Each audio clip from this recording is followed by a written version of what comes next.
বিশ্বনবীর একটা বক্স ছিল, প্রসাধনী বক্স, কসমেটিক্স এর বক্স। 6টা জিনিস থাকতো এটার ভিতরে। কসমেটিক্স ব্যবহার করেন তো আপনারা, নাকি আমাদের বিবিরাই শুধু করেন? না, আপনিও করতে পারেন। আপনি ক্রিম ইউজ করতে পারেন, পারফিউম দিতে পারেন, ঠিক কি না?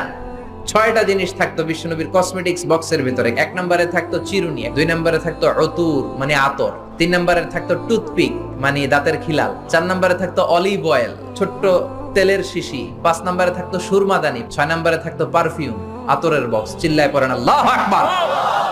বিশ্বনবী যেখানে যেতেন সাথে সাথে এই ব্যাগ আছে না নাই? যেখানে মেসওয়াক করা দরকার ওইখানে করতেন, যখন আতর লাগানো দরকার আতর লাগাতেন। বিশ্বনবীর সাথে দেখা করতে হাজার হাজার মানুষ আসতো দূর দূরান্ত থেকে। বিশ্বনবী কোনোদিন কোন দলের সাথে দেখা করতেন না যতক্ষণ না বিশ্বনবী ভালো করে মেসওয়াক করতেন। সুবহানাল্লাহ। আবার মা এসে বলতেন, বিশ্বনবী ঘরে ঢোকার পরে বিশ্বনবীর প্রথম আমল ছিল মেসওয়াক করা। ভালোভাবে মেসওয়াক না করে কোনোদিন কোন বিবির সামনে বিশ্বনবী কথা বলতে বসেন না।